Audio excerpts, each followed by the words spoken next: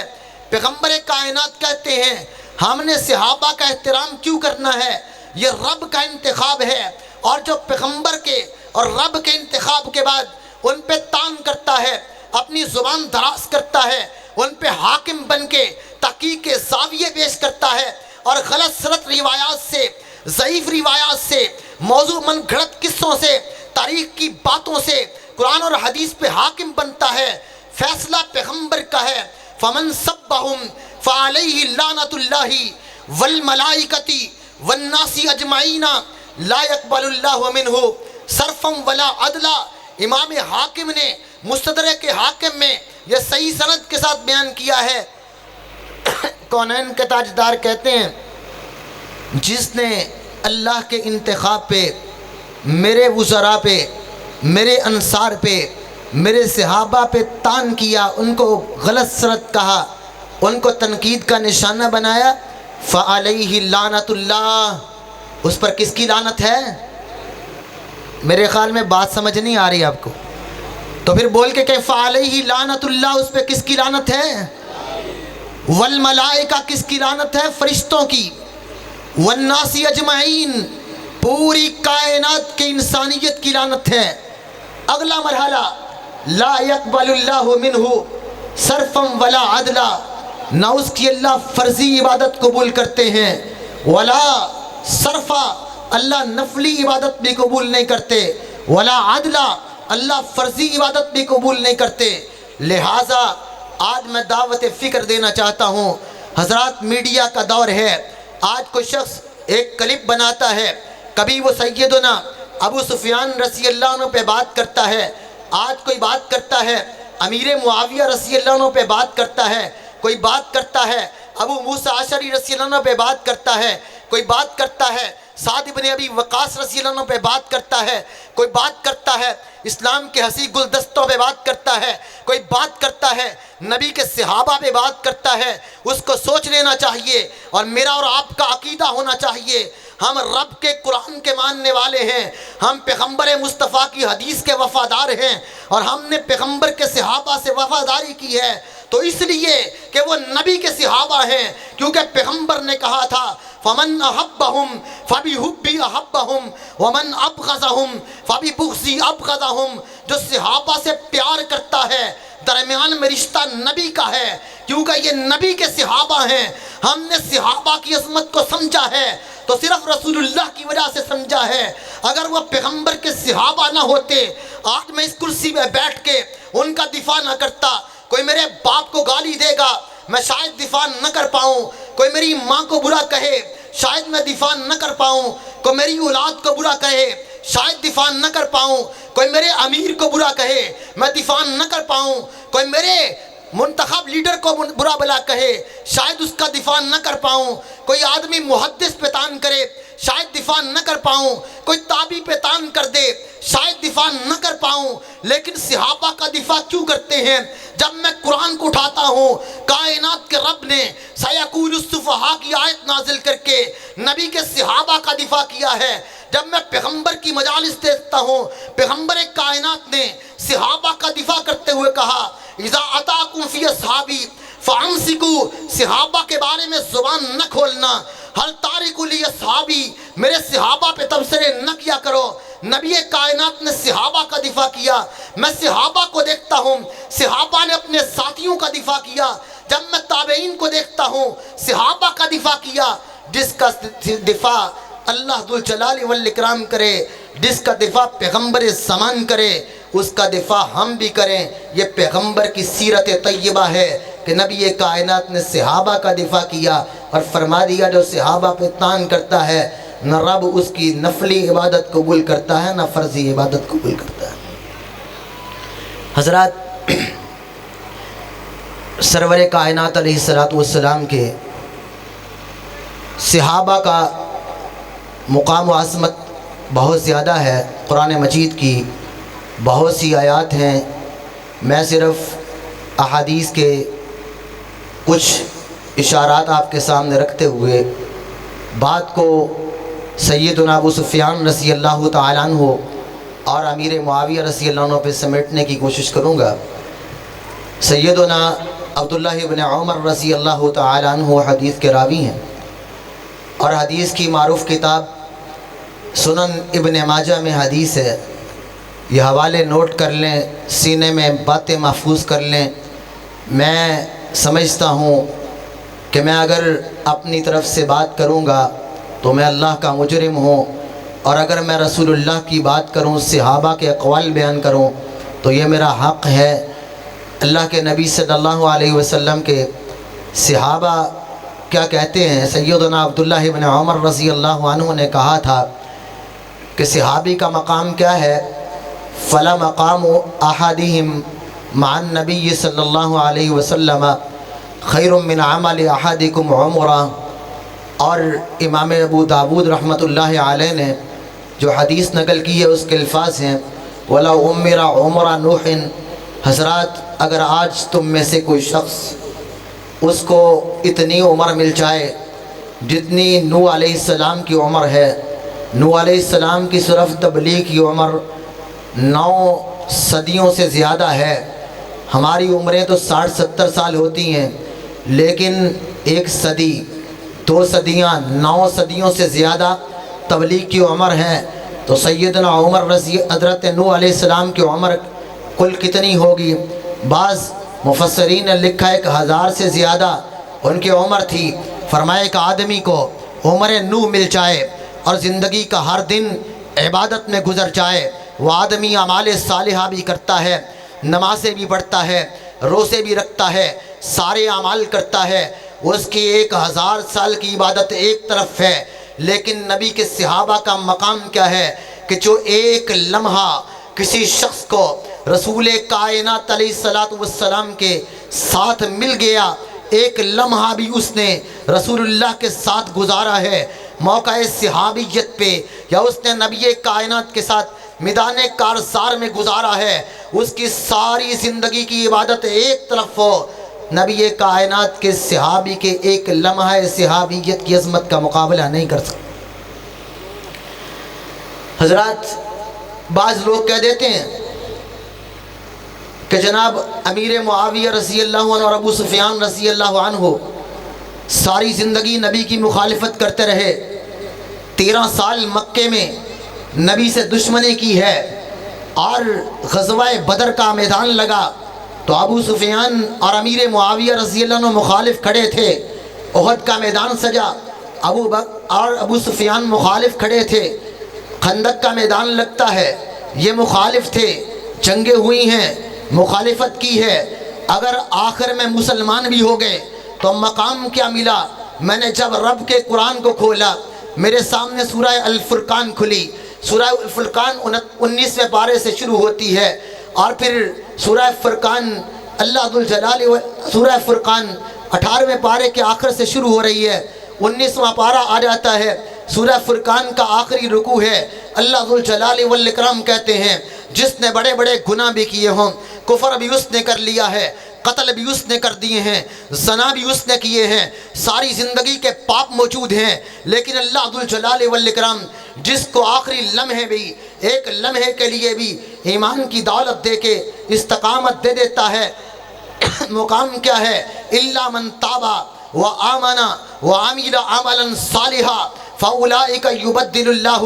سیئاتہم حسنات۔ رب ذوالجلال ان کا ایمان بھی قبول کرتے ہیں، ساری زندگی کے گناہوں کو اللہ نیکیوں میں تبدیل کر دیتے ہیں۔ جب کائنات کے رب نے ان ہستیوں کے سارے گناہوں کو نیکیوں میں تبدیل کر دیا ہے تو 14 صدیاں گزرنے کے بعد آج مجھے اور آپ کو اور کسی کو بھی یہ حق نہیں ہے کہ ہم ان ہستیوں کی کوئی لغزشیں دیکھ کے، کوئی باتیں کر کے ہم ان پہ تان کریں، کیونکہ آج مقام صحابیت کو سمجھ لیجئے، حضرات آج کوئی نمازیں پڑھ کے نمازی بن سکتا ہے، کوئی روزے رکھ کے روزے دار بن سکتا ہے، کوئی سچ بول کے صدیق بن سکتا ہے، مال خرچ کر کے سخی بن سکتا ہے، لیکن آج کوئی دنیا کا شخص اپنی ساری دولتیں لٹا کے مسجد میں 24 گھنٹے سر سجدے میں رکھ کے وہ آدمی نمازیں پڑھتا رہے، سارے دن روزے رکھتا رہے، وہ صدیق بھی بن جائے گا، وہ اگر شہادت کے درجے پہ فائز ہو جائے شہید بھی بن جائے گا، مال خرچ کرے سخی بن جائے گا، نیک اعمال کرے ولی بن جائے گا۔ لیکن جس طرح آج کوئی نبی نہیں بن سکتا ہے، چاہے جتنا مرضی نیک بن جائے کوئی صحابی نہیں بن سکتا، لہذا مقام صحابیت رب کا چناؤ تھا اور انہی کو ملا جنہوں نے پیغمبر کے ساتھ ایمان کی حالت میں ملاقات کی ہے۔ حضرات مقام صحابیت بہت زیادہ ہے، میں صرف کوشش کروں گا 10 منٹ میں اپنی بات کو سمیٹوں، اور میں بات سیدنا ابو سفیان رضی اللہ تعالی عنہ پہ اور امیر معاویہ رضی اللہ عنہ پہ کہنا چاہتا ہوں۔ امام مسلم رحمۃ اللہ علیہ صحیح مسلم میں حدیث لائے ہیں اور حدیث کا نمبر 2501 ہے، یہ لکی نمبر ہوتے ہیں، یاد بھی ہو جاتے ہیں۔ 2501 صحیح مسلم کی حدیث ہے، اور صحیح مسلم میں یہ بات موجود ہے، فتح مکہ کے بعد بھی کچھ لوگوں کی نگاہیں ابو سفیان رضی اللہ عنہ کو عجیب طرح سے دیکھ رہی تھیں۔ سیدنا ابو سفیان رضی اللہ عنہ بارگاہ رسالت میں آئے۔ حضرات توجہ ہے نا، ابو سفیان کہاں آئے ہیں؟ کوئی دنیا کے MNA کے پاس نہیں، کوئی دنیا کے حاکم کے پاس نہیں، کوئی دنیا کے فیصلے کرنے والے کے پاس نہیں، اس کے پاس آئے ہیں کہ جن کے پاس سفارشی بھی آتا تھا تو نبی کائنات کی زبان پہ فیصلہ اللہ ذوالجلال والاکرام فرماتے تھے۔ لوگ یہاں بات کرتے ہیں کہ امیر معاویہ کاتب بنے سفارش سے، ابو سفیان رضی اللہ عنہ کو عہدہ ملا ہے سفارش سے۔ حضرات آئیے میں کہتا ہوں واقعی سفارش سے ملا ہے، لیکن سفارش کو صحیح مسلم کی نظر میں حدیث نمبر 2501، حضرات 2501 نمبر حدیث صحیح مسلم کی، سیدنا ابو سفیان رضی اللہ عنہ آ کر بیٹھے ہیں، آ کر عرض کرنے لگے آقا میں نے ساری زندگی اسلام میں آپ کی مخالفت کی ہے، آج رب نے مجھے اسلام کی دولت دے دی ہے، آقا 3 سوال لے کے آیا ہوں۔ اللہ کے پیغمبر نے جو الفاظ بولے حدیث کے الفاظ ہیں، پیغمبر نے کہا نعم ابو سفیان تو 3 سوال کر، پیغمبر تجھ کو عنایت کرتا ہے۔ سوالی بن کے ابو سفیان رضی اللہ عنہ آئے ہیں، امیر معاویہ کے والد آئے ہیں، مکے کے سردار آئے ہیں، اسلام میں داخل ہونے کے بعد آئے ہیں، نبی سے مانگا ہے، پیغمبر سے پہلی بات مانگی، حالانکہ جس بات کو مانگ رہے ہیں سیدہ ام حبیبہ رضی اللہ عنہا اللہ کے نبی کے نکاح میں ہیں، پھر بھی ابو سفیان کہتے ہیں اللہ کے نبی میں اپنی بیٹی کا نکاح آپ سے کرتا ہوں۔ جب یہ محدثین نے لکھا ہے جب یہ پہلا نکاح ہوا تھا ابو سفیان مسلمان نہیں تھے، بیٹی مسلمان ہو گئی، آج یہ بھی مسلمان ہوئے ہیں، نکاح کو دوبارہ دہرانا چاہتے ہیں۔ نبی نے کہا ہاں تیری بیٹی کا رشتہ مجھے قبول ہے۔ اللہ کے پیغمبر نے جب یہ پہلا رشتہ قبول کیا، میرے سامنے ایک اور حدیث آئی، پیغمبر نے کہا تھا کل سحر ونصب ينقطع یوم القیامہ الا السببی والسحری وفی بعض الروایات الا نصبی وسحری۔ لوگوں کل قیامت کا دن ہوگا، ہر رشتہ و ناتا، ہر خاندان کا تعلق، ہر قوم و برادری کے آپس کے ناطے ٹوٹ کے رہ جائیں گے۔ اگر کل قیامت کے دن آدم علیہ السلام سے لے کے قیامت تک آنے والے بنی نوع انسان کے رشتے، ناطے، خاندان، برادریاں، تعلقات ٹوٹ جائیں، سارے رشتے منقطع ہو جائیں، لیکن ایک رشتہ باقی رہے گا جو حضور کا رشتہ ہے، جو پیغمبر کا رشتہ ہے، جو کونین کے تاجدار کا تعلق ہے۔ اللہ کے نبی نے 2 رشتوں کی بات کی، کہا میرا نسب کا رشتہ بھی قائم رہے گا جن سے میرا خونی رشتہ ہے، میرے شہر کا رشتہ بھی قائم رہے گا جو میرا سسرالی رشتہ ہے۔ جب میں نے سسرالی رشتے کو دیکھا تو امیر معاویہ مجھے اللہ کے نبی کی بیوی کے بھائی خال المؤمنین نظر آئے۔ جب میں نے ابو سفیان رضی اللہ عنہ کو دیکھا نبی کے سسر نظر آئے۔ نبی کائنات نے جب پہلا رشتہ صحیح مسلم کی حدیث کے مطابق قبول کیا، میرا ایمان بڑھا کہ آج جتنی مرضی باتیں ان ہستیوں کے بارے میں کر لیں، کل قیامت کا دن ہوگا، حشر کا میدان ہوگا، جہاں پیغمبر مجتبی ہوں گے، نبی کے صحابہ ہوں گے، نبی کے قرب میں نبی کے سسرال ہوں گے، ان سسروں میں سے ایک ابو سفیان بھی ہوں گے، اللہ کے نبی کا ساتھ ہوگا، لیکن تان و تشنیع کرنے والوں کو پیغمبر کائنات نگاہ رحمت سے دیکھنا بھی گوارا نہیں کرے کہ اللہ کے نبی دوسری بات یہ ہے کہ میرے بیٹے کو کاتب وحی بنا لیں۔ پیغمبر کائنات نے کہا نعم، ہاں امیر معاویہ کاتب وحی ہیں، صحیح مسلم کی حدیث ہے، صحیح بخاری میں بھی تذکر ہے ان کے کاتب وحی ہونے کا۔ تیسری بات کہ اللہ کے نبی زندگی بھر اسلام کی مخالفت کی ہے۔ اب سوال یہ ہے اللہ کے پیغمبر مجھے آپ امیر بنائیں جہاد کا، مجھے جہاد پہ روانہ کریں، گھوڑوں کی پشت ہو، اسلام کے لیے لڑوں۔ میں نے اپنی زندگی میں بڑی جنگیں اسلام کے مخالف لڑی ہیں،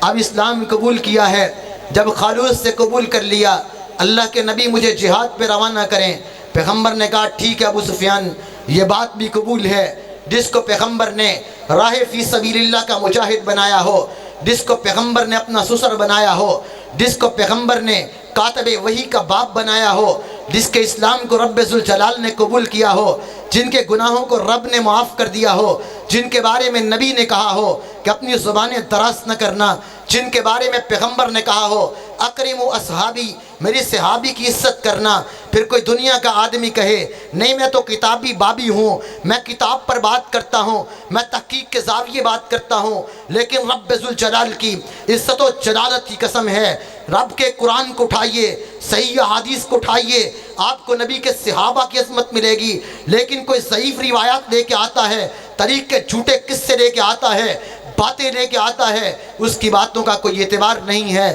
حضرات یہ وہ شخصیتیں ہیں، میرے برادر مجھ سے قبل امیر معاویہ رضی اللہ عنہ کے بارے میں ایک حدیث بیان کر رہے تھے، میں اسی حدیث کا پس منظر بیان کرتے ہوئے تابعین کی دو باتوں پر اپنی بات کو سمیٹتا ہوں۔ صحیح بخاری کی حدیث ہے، امام بخاری رحمۃ اللہ علیہ نے صحیح بخاری کے اندر کئی مقامات پر یہ حدیث لائے ہیں، اور اس حدیث کا ایک نمبر آپ یاد کر لیں، صحیح بخاری 2800 نمبر حدیث نکالیں، 2800 صحیح بخاری کی حدیث، میں وہ سوکھے آسان نمبر آپ کے سامنے رکھ رہا ہوں جو آپ کو یاد بھی رہ جائیں۔ آپ صحیح بخاری میں کئی مقامات پر یہ حدیث پائیں گے، لیکن جس مقام سے میں آپ کے سامنے تذکرہ کرنا چاہتا ہوں وہ صحیح بخاری کا 2800 نمبر حدیث کا مقام ہے۔ اللہ کے پیغمبر صلی اللہ علیہ وسلم ایک دن اپنی رضائی خالہ سیدہ ام حرام بنت ملحن رضی اللہ تعالی عنہ کے گھر میں محو استراحت ہیں، نبی کی رضائی خالہ ہیں، اور رضائی خالہ بھی حقیقی خالہ کی طرح ہی رشتے میں محرم ہوتی ہے۔ اللہ کے نبی آرام فرماتے ہیں، رب ذوالجلال نبی کو خواب دکھاتے ہیں، پیغمبر اٹھے، مسکرا اٹھے، ام حرام کہتی ہیں آقا آرام تو آپ پہلے بھی کرتے تھے، آج مسکرائے کیوں ہیں؟ حضرات غور کرنا، مسکراہٹ پیغمبر کی ہے۔ اللہ کے نبی کہتے ہیں ام حرام رضی اللہ عنہا آج اس لیے مسکرایا ہوں، رب ذوالجلال نے مجھے دکھایا ہے یہ دین پھیلے گا، مکے سے نکلا ہے، مدینے سے آگے بڑھے گا، جہاد کے رستے کھلیں گے، میرے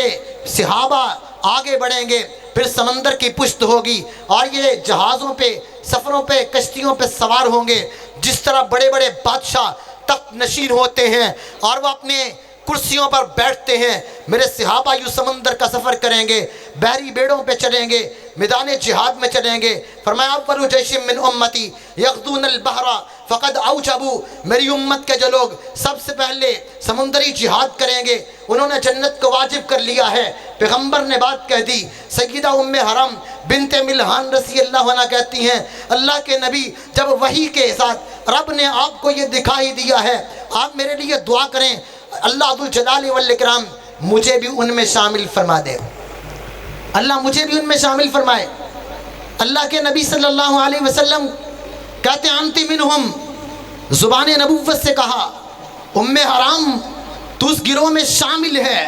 جس کو اللہ بحری جہاد کی سعادت نصیب کرے گا، اور اللہ تجھے جنت نصیب کرے گا۔ رسول کائنات علیہ الصلوۃ والسلام کی وفات ہوئی، آپ کے بعد خلیفہ ابو بکر صدیق رضی اللہ عنہ بنے، ان کے بعد عمر خطاب رضی اللہ عنہ کا دور گزر گیا۔ 28 ہجری آئی اور رومی اس وقت کے جو بڑے حکومت والے تھے وہ مسلمانوں پہ حملے کرنے لگے، سمندری اور بحری بیڑے بیچنے لگے۔ امیر معاویہ رضی اللہ عنہ نے پیغام بھیجا، عثمان غنی رضی اللہ عنہ سے اجازت طلب کی۔ 1 سال میں تقریباً 1400 بحری بیڑے تیار کیے، جہاد کا اعلان ہوا، لوگ جمع ہوئے۔ ام حرام بنت ملحن مدینے سے چلیں، جب شام میں پہنچی امیر معاویہ رضی اللہ عنہ کے محل میں دستک دی، کہا امیر معاویہ ہم آئے ہیں، تعارف کروایا،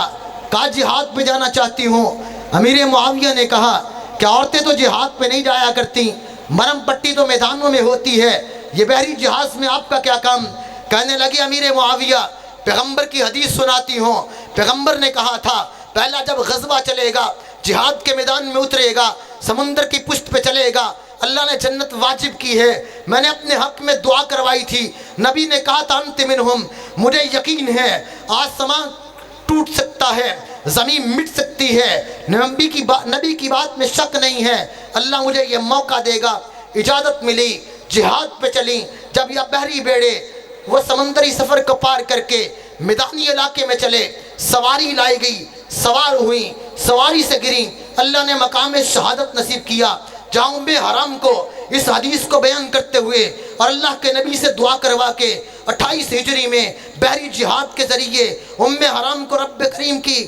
توفیق سے، اللہ کے نبی کی بشارت سے جنت عطا ہوئی ہے۔ اس بحری بیڑے کے لشکر امیر معاویہ رضی اللہ عنہ تیار کرنے والے اول غازی ہیں۔ ایک حدیث میں مغفور لہم کی بشارت بھی ہے، جنت کا اعزاز بھی ہے، جس کو اللہ کے نبی جنتی کہتے ہیں، اس کے بارے میں مجھے اور آپ کو بات کرنے کا حق نہیں ہے۔ ایک بہت بڑے تابعی کہتے ہیں میں نے عمر بن عبدالعزیز رحمہ اللہ کا دور دیکھا، میں نے اپنی نگاہ سے، جس کو آج دنیا خلیفہ راشد کہتی ہے، انہوں نے کبھی اپنے ہاتھ سے کسی کو سزا نہیں دی، لیکن میں نے عجیب منظر دیکھا، اور یہ تاریخ دمشق میں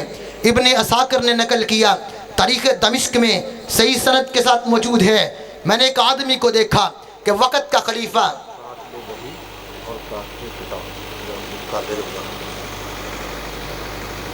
ایک آدمی عمر بن عبدالعزیز رحمہ اللہ کے سامنے ہے اور درہ ان کے ہاتھ میں ہے، وقت کا خلیفہ راشد ہے عمر بن عبدالعزیز رحمہ اللہ، اور وہ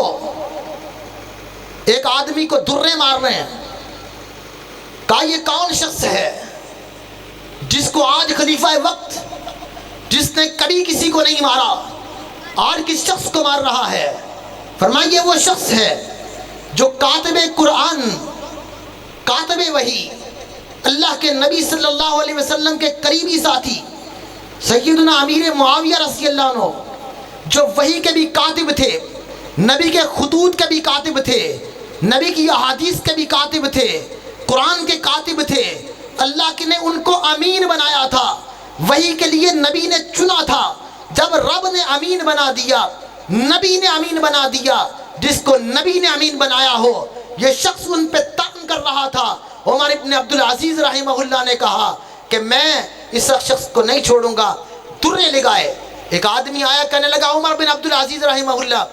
امیر معاویہ رضی اللہ عنہ اور حضرت علی رضی اللہ عنہ کے درمیان جنگیں ہوئی ہیں، کیا کہتے ہو؟ کہا میں اپنی زبان کو ان کے بارے میں نہیں کھولنا چاہتا، وہ پاکیزہ ہستیاں تھیں۔ امام عبداللہ ابن مبارک رحمۃ اللہ علیہ کے پاس ایک آدمی آتا ہے، آ کر کہتا ہے عبداللہ بن مبارک رحمۃ اللہ علیہ مجھے بتاؤ عمر بن عبدالعزیز رحمہ اللہ جن کو لوگ خلیفہ راشد کہتے ہیں، وہ اعلیٰ ہیں یا امیر معاویہ رضی اللہ عنہ اعلیٰ ہیں؟ سوال کیا تھا؟ امیر معاویہ اعلیٰ یا عمر بن عبدالعزیز رحمہ اللہ اعلیٰ؟ کہنے لگے کہ جو امیر معاویہ رضی اللہ تعالیٰ عنہ نے نبی کی معیت میں جہاد کیا اور جو زمین کی خاک ان کے گھوڑے کے نتھنے میں پڑی ہیں، اگر 1000 عمر بن عبدالعزیز رحمہ اللہ بھی ہوں تو وہ تابعی ہیں، اور پوری تاریخ کے سارے تابعی بھی مل جائیں وہ کسی ایک صحابی کی عظمت کا مقابلہ نہیں کر سکتے۔ تو جو نبی کائنات کے سسرالی رشتہ دار بھی ہوں، کاتب وحی بھی ہوں، جن کے بارے میں نبی نے کہا ہو اللہم اجعلہ ہادیا مہدیا واہد بہ، جن کی ہدایت کی دعائیں پیغمبر نے کی ہوں، ان کی عظمت کا مقابلہ کیسے ہو سکتا ہے؟ حضرات آخری بات عرض کروں، لوگوں نے جنگ جمل، جنگ صفین کے واقعات کو بہت ہی اچھال کر لوگوں میں تان کیا ہے۔ آخری بات اس حوالے سے عرض کر دیتا ہوں، کبھی تاریخ کے اوراق کو پڑھ کے دیکھا کرو، کبھی سیدنا علی المرتضیٰ رضی اللہ عنہ کی زبان سے، کبھی یہ نبی کائنات سے بھی فیصلے کروا لیا کرو، خود حاکم نہ بنا کرو، کبھی آل رسول سے بھی پوچھ لیا کرو کہ ان سارے واقعات کے بعد وہ کیا کہا کرتے تھے۔ اللہ کے نبی صلی اللہ علیہ وسلم کی مشہور و معروف حدیث ہے، میرے پیغمبر نے کہا تھا لعل بنی ھذا سید، میرا بیٹا یہ حسن سردار ہے، لعلہ یصلح بین فئتین عظیمتین من المسلمین، مجھے امید ہے کہ یہ مسلمانوں کی دو عظیم جماعتوں کے درمیان صلح کروائے گا۔ جنگ جمل بھی ہو چکی ہے، جنگ صفین بھی ہو چکی ہے، اور پھر امیر معاویہ رضی اللہ عنہ کو ممبر پہ حضرت حسن رضی اللہ عنہ نے بٹھایا ہے، کہا آپ نہ ہاتھ نکالیے، ہاتھ امیر معاویہ کا ہے، ممبر مسجد کا ہے۔ حضرت حسن رضی اللہ عنہ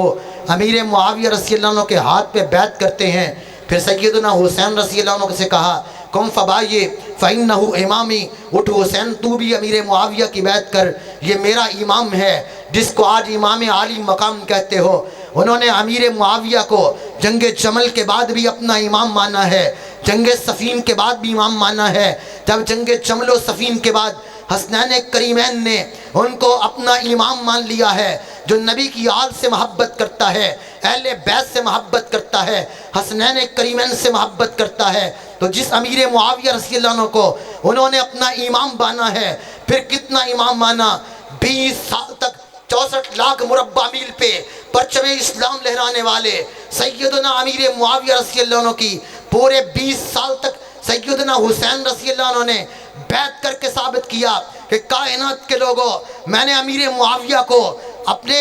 باپ کے ساتھ ہونے والے اختلافات کے باوجود 20 سال تک امام مان کے میں نے سیرت دی ہے کہ جس کو میں نے 20 سال امام مانا ہے، جو مجھ سے پیار کرتا ہے، امیر معاویہ کو اپنا امام مانے گا۔ جو امیر معاویہ پہ تان کرتا ہے، نہ اس کا نبی کے صحابہ سے تعلق ہے، نہ اس کا اہل بیت سے تعلق ہے۔ حضرات سیدنا علی المرتضیٰ رضی اللہ عنہ نے نہج البلاغہ میں لکھا ہے،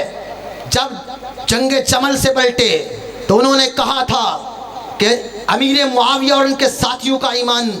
ہمارے ایمان کی طرح ہے، ان کی نمازیں ہمارے نمازوں کی طرح ہیں، ان کے روزے ہمارے روزوں کی طرح ہیں۔ صرف اختلاف ایک اجتہادی مسئلے پہ سیدنا عثمان غنی رضی اللہ عنہ کے خون کے بدلے کی بات ہے کہ میری صفوں میں کچھ ایسے لوگ ہیں جن سے وہ خون اور قصاص کا مطالبہ کر رہے ہیں، اور کوئی اختلاف نہیں۔ اور جب رومی گنڈوں نے اسلام کی سرحدوں پہ شورش کی تو امیر معاویہ رضی اللہ عنہ نے کہا تھا، ان کو بدترین الفاظ سے یاد کرتے ہوئے کہا کہ علی میرے قریبی ہیں، اگر تم نے کوئی شورش کی تو میں آج ہی جا کے امیر معاویہ رضی اللہ عنہ کے ہاتھ پہ بیعت کر کے میں تمہاری سرحدوں کو ملیا میٹ کر کے زمینیں تنگ کر دوں گا، میرا علی سے کوئی اختلاف نہیں ہوگا۔ رحماء بینہم، صرف ایک معمولی مسئلے سے اجتہادی اختلاف ہوا، اللہ ذوالجلال والاکرام نے اجتہاد کو بھی نیکیاں بنا دیا۔ مجھے اور آپ کو آج ان پہ تان کرنے کا کوئی حق نہیں ہے۔ اللہ ذوالجلال والاکرام نے ان ہستیوں کو معاف کر دیا ہے، ان کی لغزشوں کو معاف کر دیا ہے۔ اس کے بعد بھی وہ کہتے تھے، سیدنا علی المرتضیٰ رضی اللہ عنہ نے کہا تھا، مصنف ابن ابی شیبہ میں موجود ہے، وہ کہا کرتے تھے کاش میں ان جنگوں سے 70 سال پہلے اس دنیا سے جا چکا ہوتا، کاش میرا وجود نہ ہوتا، کاش میں ان کے اندر اپنے ہاتھوں کو آلود نہ کرتا۔ وہ اللہ ذوالجلال والاکرام سے سمجھتے تھے کہ یہ کوئی کفر اسلام کے مارکے نہیں، لیکن اس کے بعد واپس میں احترام بھی تھا، تعلق بھی تھا، صلح بھی تھی، محبت بھی تھی۔ اس لیے حضرات صحابہ کا احترام واجب ہے، حاکم اللہ ذو الجلال والاکرام ہے۔ رب نے جنتیں بھی دی ہیں، معاف بھی کر دیا ہے۔ اللہ نے اپنے نبی سے کہا ہے فاعف عنہم، نبی کو معاف کر دو۔ پیغمبر نے ہمیں کہا کہ صحابہ کا برا تذکرہ نہ کرو، تو کائنات میں کسی کو یہ حق ہی نہیں ہے کہ وہ نبی کے صحابہ پہ تبصرہ کرے، حضرات کو کتنے حوالے پیش کرے، تحقیق ہم سے کروائیں، ہم بتائیں گے کہ اس کی حقیقت کیا ہے، لیکن آپ کا حق ہے کہ صحابہ کے بارے میں کوئی غلط بات قبول نہ کریں۔ اللہ ذو الجلال والاکرام مجھے اور آپ کو کتاب و سنت، رسول اللہ کی ذات اور صحابہ کے دفاع کی توفیق عطا فرمائے۔ وآخر دعوانا الحمدللہ رب العالمین۔